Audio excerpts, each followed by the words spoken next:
This Chinese supercar can jump completely off the ground, control each wheel independently, and accelerate with nearly 1,300 horsepower. It costs a fraction of the European machines it was built to challenge. Yet despite all of that, you cannot walk into an American showroom and buy one.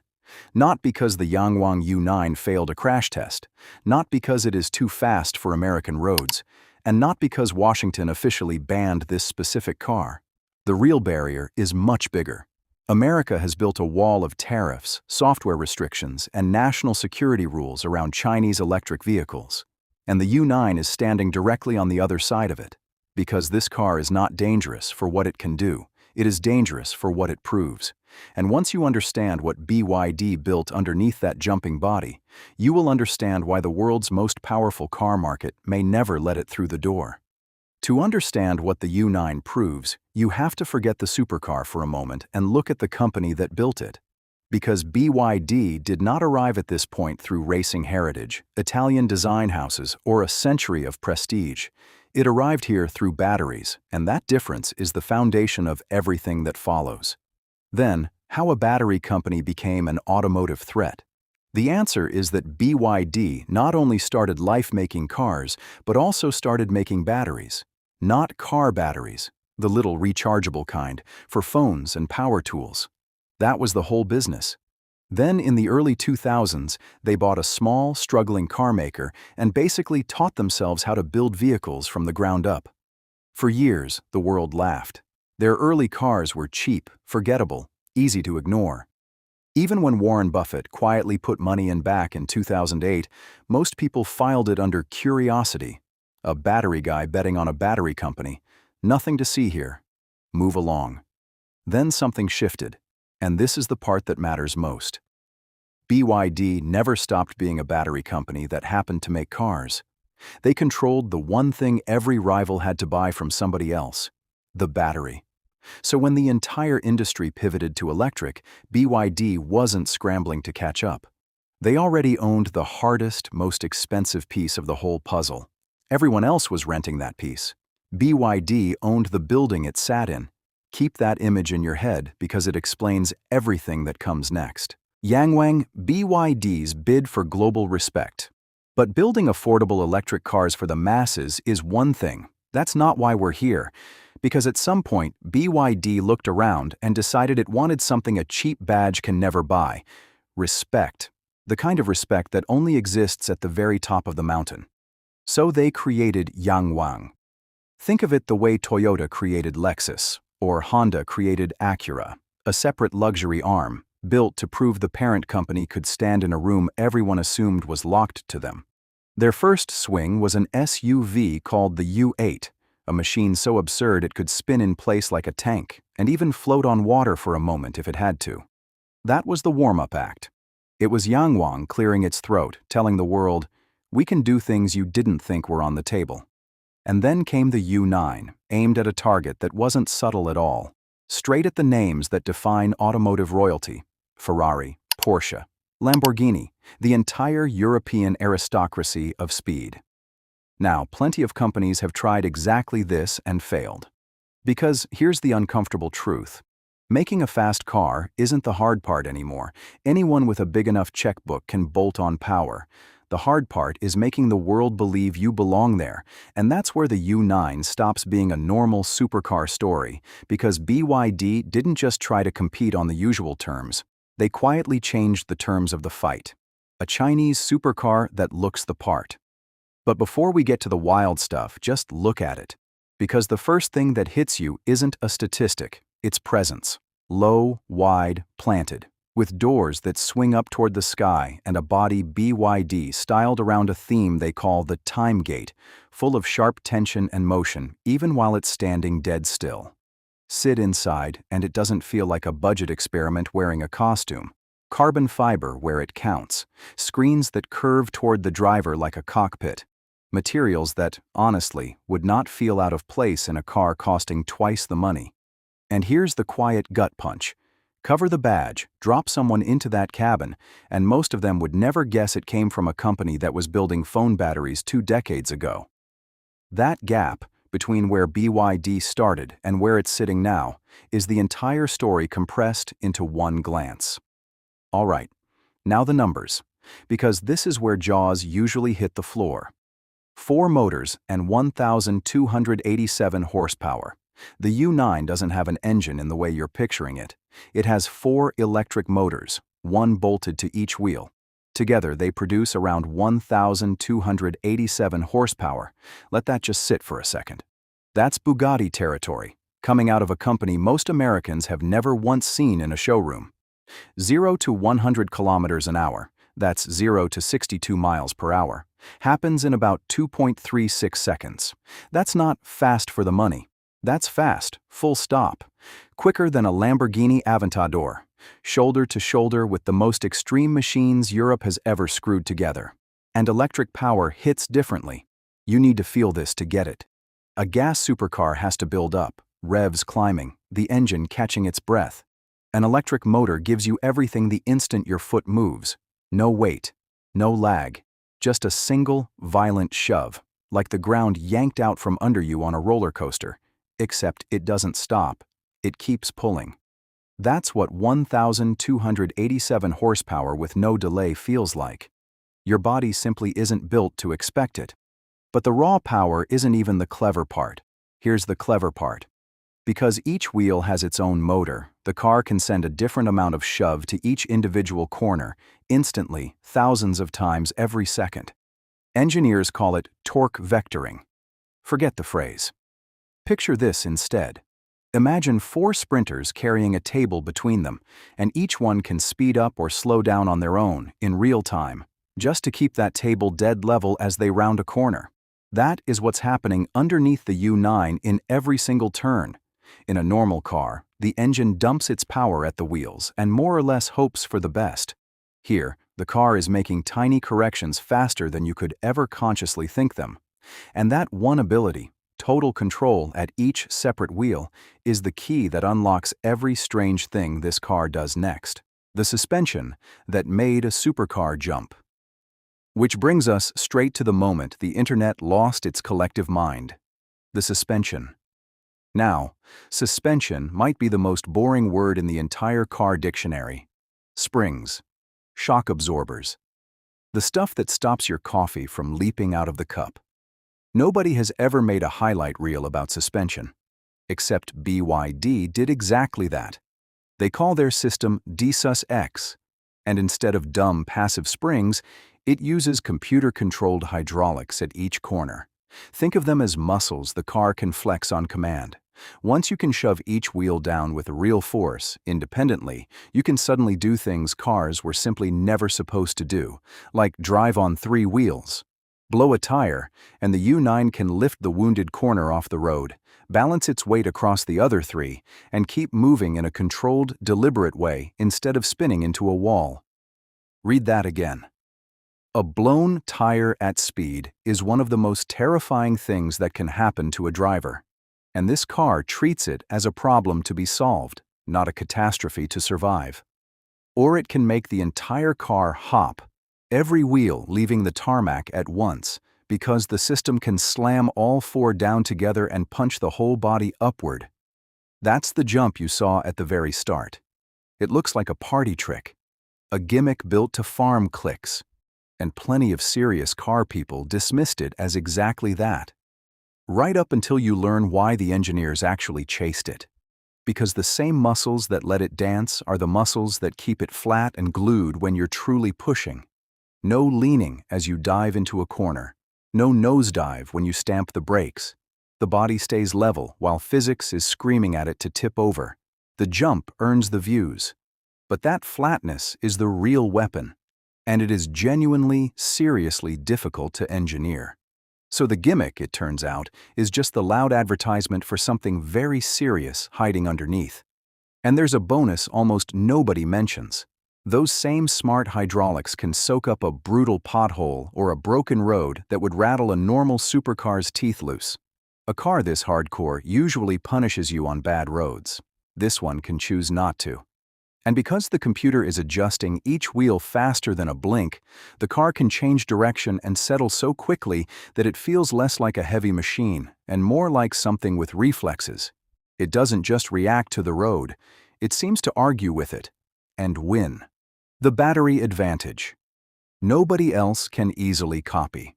Now, all of this drives you toward one obvious question. All that power, all that mass from a big battery. Doesn't electric performance just fall apart the second things get hot? That's a fair thing to ask, because it's usually true. Here's the dirty secret of the electric supercar world that brands don't love admitting. On a racetrack, flat out, they cook. Batteries hate heat. So, after a couple of genuinely hard laps, a lot of high-performance EVs quietly dial themselves down to protect the pack from frying. All that power, right when you finally want it, just quietly evaporates. So BYD reached for the one thing it understands better than almost anyone alive: batteries. Their Blade battery wasn't only built for range, it was built to shed heat and hold its composure under abuse. Picture the difference between a runner who sprints once, spectacularly, and then collapses gasping, versus a runner who can hold a hard pace lap after lap without breaking. That kind of endurance, the ability to deliver the power again and again, matters far more on a real track than one heroic launch off the line. And it happens to be the exact lesson every legacy brand is now sprinting to catch up on. On top of that, the U9 can take 2 charging cables at once, feeding energy in from both sides, so it claws a serious chunk of range back in the time it takes to grab a coffee. The everyday excuse against fast EVs starts to wobble. For years, the story was that electric cars were either fast or usable, never both. Thrilling for one launch, then a slow, anxious hunt for a plug. BYD is quietly trying to erase that trade-off, and if it succeeds, one of the last real arguments against going electric quietly disappears. Quick pause here, because if any of this is already rewiring how you think about where cars come from, that's the whole reason this channel exists. We track the machines quietly redrawing the industry before the mainstream even notices them. If that's your kind of thing, hit subscribe. It genuinely helps, and you won't want to miss the next one. Okay, back to the fight. Can the U9 actually beat the establishment? Because now we reach the showdown. Can it actually beat the supercars it was built to embarrass? Let's stay honest and balanced here, because the truth is far more interesting than blind hype. On paper, the U9 goes toe-to-toe with badges costing wildly more. But it isn't automatically the king. A Tesla Model S Plaid will still edge it in a pure straight-line drag. A Rimac Nevra, the Croatian electric hypercar, makes even more power and costs many times as much. So no, the U9 is not the single fastest thing breathing. But hold its price up against what it delivers, and the value gets almost offensive. You are getting real, genuine hypercar acceleration for the price of a nicely optioned German sports coupe. Think about what that actually means. For a century, that kind of performance was a fortress guarded by price. Only the ultra-rich got through the gate. The U9 didn't climb the fortress wall, it quietly lowered the drawbridge, and that ratio, the performance per dollar, is the thing that should make an entire industry nervous. And then came the record that ended the argument entirely. BYD built a hardcore, stripped and strengthened version called the U9 Xtreme, a tiny limited run, far more powerful, riding on a next-generation electrical system. In 2025, that car was officially timed at 496.22 kilometers an hour. Let me translate that. Over 308 miles per hour. Certified, on a German high-speed test track. At that speed, you are covering the length of 5 football fields every single second, quicker than some small planes lift off the runway, which, at that moment, made it the fastest production car ever recorded, anywhere on Earth. Sit with that for a beat. Not the fastest Chinese car, the fastest from anyone, from any country, in history. The nation everyone was laughing at 10 years ago now holds the top speed crown outright, a title that had lived in Europe and America for as long as the car has existed. So when someone asks whether China can really hang with the establishment, that one number is the entire answer. And it's precisely that answer that makes the next chapter so deeply uncomfortable. The real wall keeping it out of America. Because here is where the title finally pays off. If this car is this good and this affordable, why on earth can't Americans buy one? And the honest answer isn't some cinematic conspiracy. It's a wall, and it's built out of three things: money, politics, and fear. Start with the money. The United States slapped a tariff of around 100% on Chinese-made electric cars. In plain English, a tax that can roughly double the sticker at the border. A car that undercuts Ferrari back in China would land on American soil priced like the very cars it was designed to humiliate. The math just quietly stops working.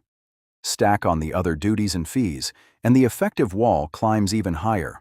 But tariffs are only half of that wall. The other half is newer, and honestly, it matters more. American regulators have moved to block Chinese-made connected car software and hardware, the chips, the sensors, the systems that let a modern vehicle talk to the internet. The stated worry is national security. Think about what a modern car actually is now. A computer on wheels, stuffed with cameras, microphones, and constant location data. Officials asked one blunt question: do we want millions of vehicles rolling around American roads whose core software is written and controlled from Beijing? Whatever your personal take on that, that is the real fear driving it. Because your car knows things. Where you sleep, where you work, where your kids go to school. The route you take every single morning. A car that talks to the internet is, in a sense, a witness that follows you everywhere. And the question of who ultimately holds that witness's memory is not a small one. And notice something crucial. That fear was never really about the U9 at all. It's about every connected car China might one day send. The U9 just happens to be the loudest, flashiest example standing right in the doorway. And here's the part that keeps it honest. This isn't a one-sided lockout. BYD's own leadership has called the American market complicated and said, for now, they simply don't have plans to sell passenger cars there. At the same time, the company has gone to court to challenge those very tariffs. So it isn't a clean story of one side banning and the other side begging. It's two giants circling each other, neither quite ready to make the first real move. The title says, America is scared. But the more accurate word might be cautious. Both sides are. So the title was never truly about one banned supercar. It's about a country staring at what this machine represents and deciding, not yet, we are not ready to open that door. Which forces the bigger question. Why do enormous American companies care so much about a two-seat toy that almost nobody was ever going to buy anyway? Here's why. Remember the question we opened with. Why does one car make governments visibly nervous? This is the answer. The U9 is not the threat itself. The U9 is the proof of the threat. What the U9 really represents. Because in 2025, BYD sold more fully electric cars than Tesla, more than anyone else on the entire planet, over 2 million of them. The company most Americans still can't confidently pronounce outsold the single most famous EV brand in the world. And it pulled that off because of a word that sounds boring but changes everything. Vertical integration. BYD makes its own batteries, its own motors, many of its own chips. Think of a restaurant that grows its own vegetables, raises its own animals, and bakes its own bread. While every rival has to buy each ingredient from a supplier at whatever price the supplier names, that restaurant can charge less and still earn more. That's BYD. It controls the recipe end to end, which is why it can undercut almost anyone and still make money. And it's spinning up factories in Hungary, in Brazil, in Thailand, spreading across the globe, even as it sits locked out of one specific market. Their cars already make up the overwhelming majority of electric sales just across the US border in Mexico. The U9 is the halo, the billboard on the highway. It exists to make you turn your head. And the second you turn your head, you realize the company behind it can build almost anything, at almost any price point, faster than the industry ever believed was possible. That is what keeps executives in Detroit staring at the ceiling at 3 a.m., not the hypercar. The machine that casually produced it. And this is the part that reaches all the way down to your driveway. When a company can build this well, this cheaply, it doesn't just threaten the supercar crowd. It puts downward pressure on the price of every electric car, which is exactly why a whole wall was built to keep that pressure out. Protecting an industry and protecting a customer are not always the same thing. Somewhere in that gap sits the real, quiet debate behind this entire story. Now, before this tips into a highlight reel, let's be fair, because a genuinely good story needs the other side of the ledger too. The U9 is not magic, and pretending otherwise would just be dishonest. It's heavy. Big batteries always are. And weight is the eternal enemy of true handling, no matter how brilliant the software gets. Chinese brands are still building the kind of long-term reliability reputation that European names spent an entire century earning. That sort of trust doesn't download overnight. There's no dealership on your corner, no service network waiting. So if something breaks far from home, good luck quickly finding the part, or a technician who's ever laid eyes on the car. The software, the menus, the assistant, all tuned for a different market and a different language. Nobody yet knows how these hold up over 10 hard years the way we know how a Porsche does. And resale value for an exotic wearing a brand new luxury badge is a very real question mark hanging over the whole thing. None of that erases what the car achieves on the road. But it is the honest difference between a machine that wins a spec sheet argument today and one that has proven itself out in the real world over decades. The U9 has absolutely won the first fight. The second one takes years that no amount of money can fast forward. Still, step back far enough and the direction gets impossible to ignore. This was never really about one car. It's about a shift in where the center of gravity in this whole industry is quietly sliding. For 100 years, if you wanted the best, your eyes went to Germany, to Italy, to Japan, to America. The U9 is a flag hammered into the ground that says, maybe that map is being redrawn while we argue. And if that feels far-fetched, remember your history. In the 1970s, Detroit looked at the first cheap little cars arriving from Japan and laughed them off as toys. A decade later, those toys, Toyota, Honda, had taken a giant bite out of the American market, and the giants who dismissed them never fully recovered the ground they lost. The lesson of that era is brutal and simple. The most dangerous competitor is the one you refuse to take seriously while you still have time. The one you're still calling a joke right up until the moment it takes your lunch.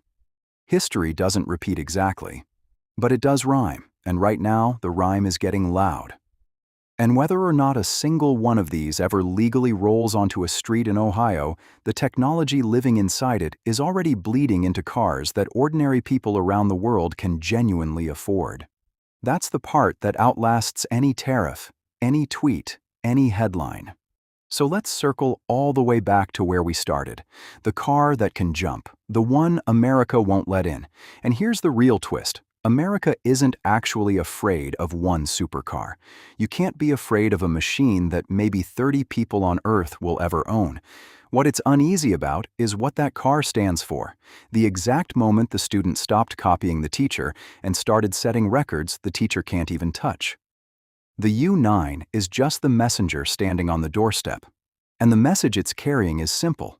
The game already changed, and an awful lot of powerful people were looking the other way when it happened. If any of this made you see the whole car industry a little differently tonight, that is precisely what this channel is built for. Because the U9 is only one piece of a far bigger story, and there is another Chinese machine, one we break down next, that somehow makes even this one look tame.